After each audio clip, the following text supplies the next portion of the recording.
हम पढ़ रहे थे 14 प्रिंसिपल्स ऑफ मैनेजमेंट, जिसके अंदर हम 7 प्रिंसिपल्स ऑफ मैनेजमेंट ऑलरेडी पढ़ चुके थे, गिवन बाय हेनरी फेयोल। आज के क्लास में हम स्टार्ट करेंगे 8वां प्रिंसिपल, जिसका नाम है सेंट्रलाइजेशन एंड डिसेंट्रलाइजेशन। सबसे पहली बात, सेंट्रलाइजेशन का मतलब होता है कॉन्सेंट्रेशन ऑफ पावर। अगर पावर सिर्फ कुछ लोगों के पास है ऑर्गेनाइजेशन के अंदर, वो कुछ लोग कौन है? टॉप लेवल मैनेजमेंट, तो इसको बोलते हैं सेंट्रलाइजेशन। और डिसेंट्रलाइजेशन का मतलब होता है डिस्ट्रीब्यूशन ऑफ पावर, पावर को डिवाइड करना और इवनली डिवाइड करना between different levels of management. तो proper distribution of power into different levels of management, उसको बोलते हैं डिसेंट्रलाइजेशन। तो यहाँ पे फेयोल का बोलना है कि एक ऑर्गेनाइजेशन ना ही कंप्लीटली सेंट्रलाइज्ड होना चाहिए, ना ही कंप्लीटली डिसेंट्रलाइज्ड होना चाहिए। क्योंकि अगर वो कंप्लीटली सेंट्रलाइज्ड होगा, इसका मतलब हर एक डिसीजन सिर्फ टॉप लेवल मैनेजमेंट लेगा, तो डिसीजन मेकिंग में बहुत डिले होगा। और अगर कंप्लीटली डिसेंट्रलाइज्ड हो जाएगा, तो बड़े बड़े डिसीजंस भी अगर लोअर लेवल मैनेजमेंट लेने लगा, तो डिसीजंस गलत होने का चांसेस होगा। तो क्या कर सकते हैं हम लोग? सेंट्रलाइजेशन एंड डिसेंट्रलाइजेशन का एक कॉम्बिनेशन रखेंगे, जहां पर इंपॉर्टेंट डिसीजंस जो है वो सेंट्रलाइज्ड रहेगा। मतलब इंपॉर्टेंट डिसीजन सारे टॉप लेवल मैनेजमेंट के पास उसका पावर रहेगा, और जो रूटीन मैटर्स है, जो डे टू डे मैटर्स है, उन सब के लिए हम डिसेंट्रलाइजेशन को यूज करेंगे और पावर को डिवाइड करेंगे बिटवीन डिफरेंट लेवल्स। जैसे जैसे ऑर्गेनाइजेशन ग्रो करता है, वैसे वैसे डिसेंट्रलाइजेशन का नीड जो है थोड़ा ज्यादा होने लगता है। ठीक है, देखना, सेंट्रलाइजेशन रेफर्स टू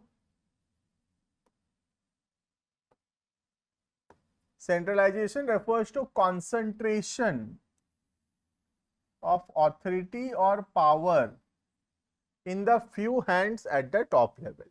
तो सेंट्रलाइजेशन का मतलब है concentration of power in the hands of the top level. Decentralization means even distribution of power at every level of management. That is called as decentralization. According to Fayol, a company must not be completely centralized, पूरा centralized नहीं होना चाहिए, और completely decentralized, but there must be a combination of both. तो ना ही पूरा centralized होना चाहिए, ना ही decentralized होना चाहिए, दोनों का एक combination होना चाहिए depending upon the nature and size of the organization. तो हमको कुछ हद तक centralization और कुछ कहीं कहीं जगह पे डिसेंट्रलाइजेशन लगाना पड़ेगा। ठीक है, A small organization can be well organized and managed with centralized technique, but in large organization there is a need for decentralization. पहली बात, अगर ऑर्गेनाइजेशन छोटा है तो सेंट्रलाइजेशन कर सकते हैं, लेकिन जब ऑर्गेनाइजेशन ग्रो कर जाता है तब वहां पे डिसेंट्रलाइजेशन का जरूरत पड़ता है। ठीक है, secondly, if employees are efficient, अगर एम्प्लॉइज एफिशिएंट अच्छे एम्प्लॉइज हैं, तो हम लोग डिसेंट्रलाइजेशन यूज कर सकते हैं। And competent, then they can be trusted by having decentralization. But if the employees are not fully developed, अगर एम्प्लॉय फुल्ली डेवलप्ड नहीं है, तो वहां पर हमको सेंट्रलाइजेशन लगाना पड़ेगा। क्लियर है? तो दोनों का कॉम्बिनेशन होता है। अब कितना कौन सा होगा, कितना सेंट्रलाइजेशन होगा, कितना डिसेंट्रलाइजेशन होगा, वो डिपेंड करता है साइज ऑफ द ऑर्गेनाइजेशन पे, प्लस एम्प्लॉइज कैसे हैं उस पे। अगर एम्प्लॉइज अच्छे हैं हमारे लोअर लेवल पे, मिडिल लेवल पे, अगर अच्छे एम्प्लॉइज हैं, तो हम डिसेंट्रलाइजेशन कर सकते हैं, उनके हाथ में पावर दे सकते हैं।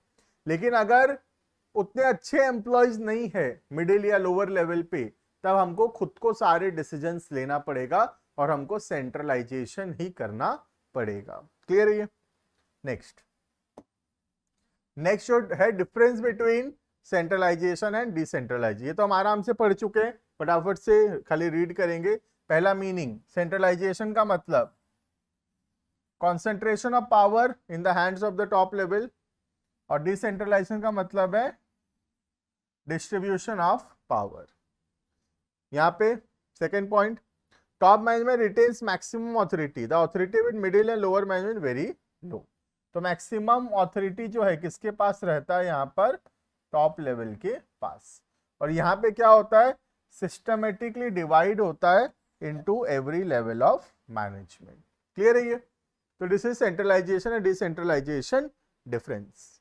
Next, scalar chain. Scalar chain का मतलब होता है लाइन ऑफ ऑथोरिटी, जो बताता है कि अगर एक पर्सन को किसी दूसरे पर्सन के साथ कम्युनिकेट करना है तो उसको एक चेन फॉलो करना पड़ेगा। ए अगर ई के साथ कम्युनिकेट करना चाहता है तो डायरेक्टली कम्युनिकेट नहीं कर सकता, उसको पास करना पड़ेगा एक चेन से। ए कम्युनिकेट करेगा किसके साथ, बी के साथ, बी कम्युनिकेट करेगा सी के साथ, सी कम्युनिकेट करेगा डी के साथ, और डी कम्युनिकेट करेगा ई के साथ। तो ये जो चेन बनता है इस चेन को बोलते हैं स्केलर चेन। तो सर इसमें तो बहुत डिले होगा, बिल्कुल थोड़ा डिले हो सकता है, थोड़ा लेट हो सकता है, बट इसको स्ट्रिक्टली फॉलो करना जरूरी है, क्योंकि इससे क्या होता है, हर एक व्यक्ति ऑर्गेनाइजेशन का उसको इंफॉर्मेशन पास ऑन होता है, और कोई भी ऐसा नहीं बचता जिसके पास इंफॉर्मेशन नहीं है। ए अगर डायरेक्टली ई से कम्युनिकेट कर लिया तो बी, सी और डी जो है छूट जाएंगे और इनको कम्युनिकेशन नहीं होगा और इनको पता ही नहीं चलेगा क्या कम्युनिकेशन हुआ है। ठीक है, देखना, scalar chain means line of authority और chain of superiors from highest to lowest rank. Fayol insists that this chain must be followed strictly. इसको strictly follow करना जरूरी है in the organization. Every information must pass through every key of this chain. Information पूरा इस chain से पास होना चाहिए, and no skipping of any one key should be allowed. ठीक है? If this chain is broken, then there are chances of communication gap. अगर ये chain टूटेगा तो कम्युनिकेशन गैप होगा, मतलब कुछ लोगों को इंफॉर्मेशन नहीं मिल पाएगा in the organization. But sometimes scalar chain becomes a long process. हाँ, लेट तो होगा क्योंकि कम्युनिकेशन में डिले होगा, and if some important information has to be passed it get delayed, तो लेट होने का चांसेस है, और अगर कोई इंपॉर्टेंट इंफॉर्मेशन पहुंचाना है तो उसमें बहुत ज्यादा डिले होगा स्केलर चेन के वजह से।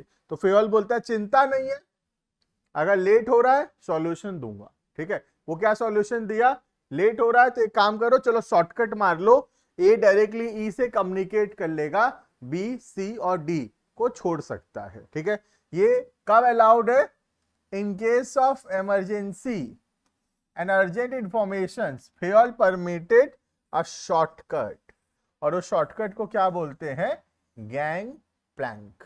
तो बहुत ही इंपॉर्टेंट क्वेश्चन एग्जाम के लिए, what is gang plank. Gang plank क्या है, गैंग प्लैंक एक एक्सेप्शन है किसका, स्केलर चेन का। स्केलर चेन हमेशा फॉलो करना जरूरी है, बट कोई इंपॉर्टेंट अर्जेंट इंफॉर्मेशन है तो स्केलर चेन को हम तोड़ सकते हैं और उस सिचुएशन को बोलते हैं गैंग प्लैंक। ठीक है, Gangplank permit direct communication between the employees and the workings in different position without following the scalar chain. Clear है ये? Next, principle of order. Order बोलता है कि ऑर्डर का मतलब सबसे पहले तो बहुत लोग सोचते हैं कमांड, ऑर्डर देना, वो ऑर्डर नहीं है ये। ठीक है, ऑर्डर का मतलब है एक फिक्स प्लेस होना, ऑर्डरली अरेंजमेंट होना, एक फिक्स्ड प्लेस होना। किस चीज का फिक्स प्लेस होना, फॉर मैन एंड मटेरियल्स, मतलब लोगों के बैठने का, एम्प्लॉइज के बैठने का एक फिक्स प्लेस होना चाहिए, और रॉ मटेरियल्स को रखने का भी एक फिक्स्ड प्लेस होना चाहिए। वरना क्या होगा, बहुत टाइम वेस्ट होगा ऑर्गेनाइजेशन के अंदर मैन को खोजने में, मतलब एम्प्लॉयज को खोजने में और रॉ मटेरियल्स को खोजने में। ठीक है, अगर हमको पता है कि सुपरवाइजर इस जगह बैठता है, तो जब हमको सुपरवाइजर का जरूरत होगा हम डायरेक्टली उस जगह पे जाएंगे, उस केबिन में जाएंगे और हमको पता है उस केबिन में सुपरवाइजर मिल जाएगा क्योंकि वो सुपरवाइजर का केबिन है। लेकिन अगर फिक्स प्लेस नहीं रहेगा सुपरवाइजर का, तो कभी ग्राउंड फ्लोर पे, कभी फर्स्ट फ्लोर पे, कभी फोर्थ फ्लोर पे बैठा है, खोजने में बहुत दिक्कत होगा और इमरजेंसी सिचुएशन में वो नहीं मिलेगा। राइट, सिमिलरली मटेरियल के साथ भी सेम प्रॉब्लम होगा। तो प्रिंसिपल ऑफ ऑर्डर बोलता है कि एक फिक्स्ड प्लेस होना चाहिए for every man and for every material, so that time waste ना हो कोई भी चीज को खोजने में। ठीक है, देखना, in this principal order does not mean command, but it refers to orderly arrangement, proper arrangement of men and material, that is a fixed place for everything and everyone in the, इसको cut कर देना, in the organization। ठीक है, तो there is a fix place for everything and everyone in the organization. Typing error हो गया, इसको ठीक कट कर देना। ठीक है, next, Fayol insist that there must be a fixed place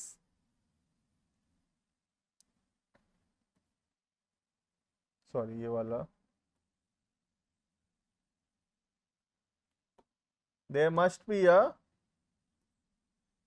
a fixed place to keep every material and everything used in the organization, fixed place or seat or cabin for every employee in the organization। तो दो चीज के बारे में, एक material के लिए fix place होना चाहिए और हर व्यक्ति के बैठने का एक फिक्स जगह होना चाहिए, so that no time and energy is wasted in search of any material and person, so that time और एनर्जी वेस्ट ना हो किसी को भी या कोई भी सामान को खोजने में। ठीक है, तो ये प्रिंसिपल सिंपल सा बात बोलता है, सेम प्लेस में मैन एंड मटेरियल होना जरूरी है। ठीक है, next, principle of equity. Equity means equality, बराबरी। तो प्रिंसिपल इक्विटी बोलता है कि हमको अपने एम्प्लॉयज के साथ इक्वल ट्रीटमेंट करना चाहिए, फेयर ट्रीटमेंट करना चाहिए और कोई भी प्रकार का डिस्क्रिमिनेशन नहीं होना चाहिए ऑर्गेनाइजेशन के अंदर on the basis of any religion, nationality, sex, education, कोई भी बेसिस पे कोई भी प्रकार का डिस्क्रिमिनेशन नहीं होना चाहिए, उसको बोलते हैं प्रिंसिपल ऑफ इक्विटी। ठीक है, देखना, equity refers to kind, fair and just treatment to employees. Employee will put their maximum efforts only when they are treated with kindness and justice.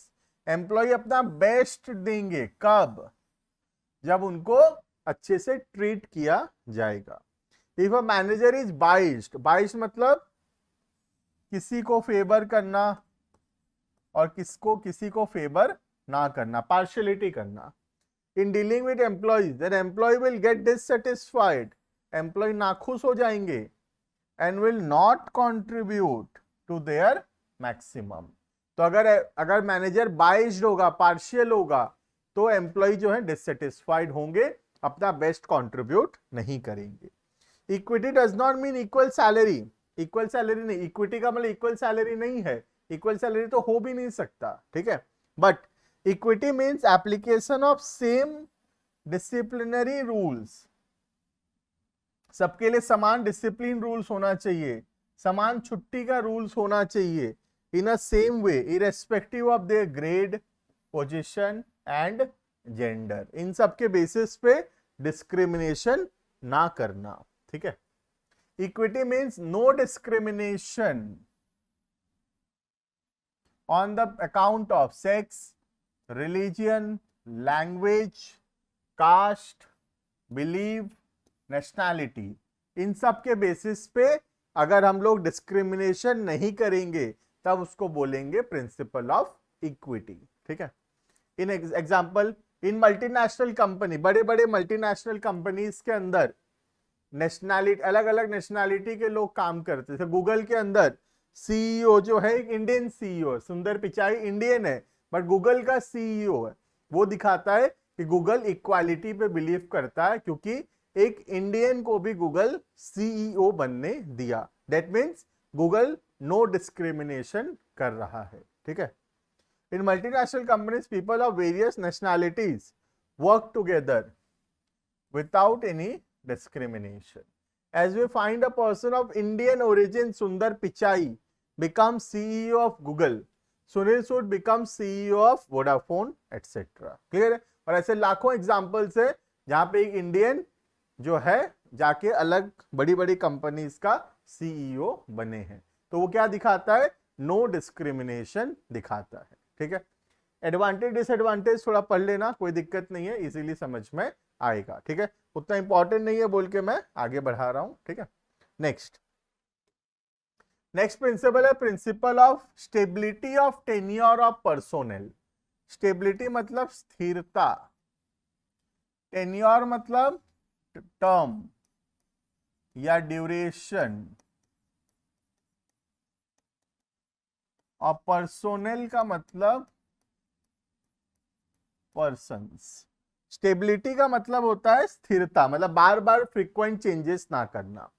तो stability of tenure of personnel, इसका मतलब है कि हमको अपने एम्प्लॉइज को ये आश्वासन देना होगा, ये प्रॉमिस करना होगा कि हम उनको बार बार जॉब से नहीं निकालेंगे, बार बार रोटेशन नहीं करेंगे, ट्रांसफर नहीं करेंगे। क्योंकि अगर एक एम्प्लॉय को अपना जॉब सेफ्टी नहीं रहेगा तो वो कभी भी ऑर्गेनाइजेशन छोड़ के जा सकता है। अगर उसको लगेगा कि ऑर्गेनाइजेशन मुझे कभी भी निकाल सकता है तो वो बेटर अपॉर्चुनिटीज और भी देखता रहेगा। लेकिन अगर वो सेटिस्फाइड होगा, वो जानता होगा कि नहीं ऑर्गेनाइजेशन हमको नहीं निकालेगा, तो उससे क्या होगा? वो ज्यादा मन लगाकर ऑर्गेनाइजेशन की तरफ काम करेगा, ठीक है। It refers to no frequent termination. Termination मतलब जॉब से निकालना या ट्रांसफर करना। According to this principle, the management must provide the feeling of job security. Employee को अपना जॉब सिक्योरिटी होना चाहिए, मतलब उसको लगना चाहिए कि मेरा जॉब सिक्योर्ड है, मुझे नहीं निकाला जाएगा। Among the employee, because with the feeling of insecurity for the job, the employee cannot contribute their maximum. अगर एम्प्लॉय को लगेगा कि मुझे काम से निकाला जाने वाला है तो वो कभी भी अपना बेस्ट कंट्रीब्यूशन नहीं देगा। तो ये मैनेजमेंट का जिम्मेदारी है कि अपने एम्प्लॉइज को उतना आश्वासन देना कि उनको जॉब सिक्योरिटी लगे, उनको अपना जॉब सिक्योर लगना जरूरी है। फ्रीक्वेंट टर्नओवर, टर्नओवर मतलब काम से निकलवाना या नए एम्प्लॉइज लाना, मतलब frequent changes in the employee, employee आए गए चेंज हुए, इन सबको मिला के टर्नओवर बोलते हैं। तो फ्रीक्वेंट टर्नओवर मतलब frequent changes in the employ is bad for the reputation of the organisation. Not only turnover but frequent transfer और rotation should also be avoided. खाली निकालना तो छोड़ो, ट्रांसफर या रोटेशन मतलब कभी यहां काम कर रहा है, फिर कभी उधर, कभी इधर, कभी उधर, ऐसे इधर उधर का काम दे रहे हैं हम, बार बार उसका जॉब चेंज कर रहे हैं, तो उससे क्या होगा? वो कभी भी सीख नहीं पाएगा। Because it takes some time to a person to learn and get settled on a job, and by the time he gets settled, he is transferred. बात समझ में आ रहा है? तो ये हो गया stability of tenure of personnel, जो बोलता है कि मैनेजमेंट का जिम्मेदारी है कि अपने एम्प्लॉइज को एक फीलिंग ऑफ जॉब सिक्योरिटी देना। अगर जॉब सिक्योरिटी का फीलिंग नहीं रहेगा एम्प्लॉइज में तो कभी भी अपना मैक्सिमम कॉन्ट्रीब्यूशन नहीं देंगे। अब फीलिंग ऑफ जॉब सिक्योरिटी कैसे आएगा? बार बार जॉब से ना निकालना, रोटेशंस ना करना, ट्रांसफर ना करना, उससे फीलिंग ऑफ जॉब सिक्योरिटी आएगा, ठीक है। Next, initiative. इनिशिएटिव का मतलब होता है फर्स्ट स्टेप लेना। तो हमेशा हमको अपने एम्प्लॉइज को प्रमोट करना चाहिए इनिशिएटिव के लिए, मतलब हमेशा हमको कोई भी डिसीजन लेने से पहले एम्प्लॉइज का सजेशन लेना चाहिए, क्योंकि अगर डिसीजंस लिया जाता है एम्प्लॉइज के सजेशन के बाद तो चांसेस है कि वो डिसीजन जो है ज्यादा एक्सेप्ट करेगा एम्प्लॉय, ज्यादा मानेगा एम्प्लॉयज। तो इनिशिएटिव का मतलब होता है एम्प्लॉय से सजेशंस लेना, उनसे उनका राय लेना, उनका ओपिनियंस लेना कोई भी प्लान बनाने से पहले। That is called as initiative. ठीक है, initiative refers to taking the first step with self motivation. Well suggested, an employee in the organization must be given opportunity to take some initiative in making and executing a plan. It gives immense satisfaction to employees. जब employees को initiative दिया जाता है, जब उनको मौका दिया जाता है, तो वो बहुत खुश होते हैं, बहुत motivated होते हैं. So manager must welcome such suggestions and ideas of employees before framing the plans. कोई भी प्लान बनाने से पहले हमको अपने एम्प्लॉइज का आइडिया, उनका सजेशंस लेना चाहिए. Initiative does not mean disobedience. That is, once decisions are taken by management, then every employee must follow it, whether it is according to employee suggestion or not. लेकिन initiative भी बोलता है कि तुम अपना ओपिनियन दिए, अपना सजेशंस दिए, अच्छी बात है, बट बाद में अगर डिसीजंस लेता है मैनेजमेंट जो कि तुम्हारे हिसाब से नहीं है, तो भी कोई दिक्कत नहीं है, तुमको फॉलो करना पड़ेगा. देखो ऐसा होता है ना कि 100 एम्प्लॉइज हैं, 80 एम्प्लॉइज बोले कि हाँ बोले और 20 एम्प्लॉय मना किए. अब मैनेजमेंट सोच लो डिसीजन लिया हाँ का, तो 80 लोग तो खुश हैं, लेकिन 20 लोग डिससेटिस्फाइड हो सकते हैं कि हमसे क्यों पूछे जब अपने मन का ही करना था. तो इन 20 लोगों को समझना जरूरी है कि तुम अपना ओपिनियन दिए ठीक है, but ultimately final decision management का है और तुमको वो डिसीजन मानना पड़ेगा. ठीक है, नेक्स्ट आता है स्पिरिट द कॉर्प्स. स्पिरिट का मतलब होता है बेसिकली यूनिटी, है ना, और कॉर्प्स का मतलब होता है यहां पर टीम. तो ये टीम स्पिरिट के बारे में बताता है, जहां पे एक ऑर्गेनाइजेशन के अंदर जितने भी लोग हैं उनको मिलकर काम करना जरूरी है. द वर्ड आई मतलब मैं should be replaced by we मतलब हम. तो कोई भी काम को ऐसे नहीं बोलना चाहिए कि मैं किया, हमेशा क्या बोलना चाहिए, हम किए. That gives a satisfaction to the employees. जो लोग काम कर रहे हैं उनको लगता है कि हाँ हमारे बीच में एक यूनिटी है, एक टीम स्पिरिट है. और मैनेजमेंट क्योंकि बहुत सारे लोगों के साथ किया जाता है, तो वो एक टीम काम है, ग्रुप का काम है, यहां पे टीम स्पिरिट होना जरूरी होगा. Management must encourage and promote team spirit, unity and harmony. Harmony मतलब एकता, वो यूनिटी हार्मोनी एक ही बात है. This will bring coordination and cooperation in the organization. Manager should replace the word I with we.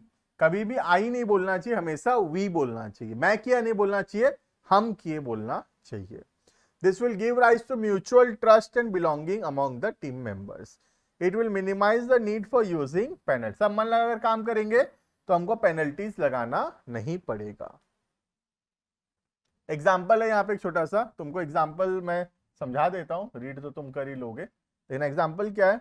अगर मैनेजर एक काम दिया, क्या काम दिया कि 100 यूनिट्स बनाना है, ठीक है, कितने लोगों को ये काम दिया, 10 एम्प्लॉइज को.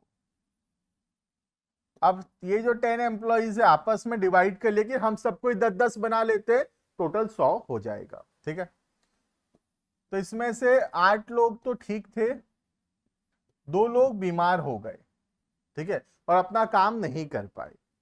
तो ये जो 8 लोग हैं इनको कितना बनाना चाहिए, 80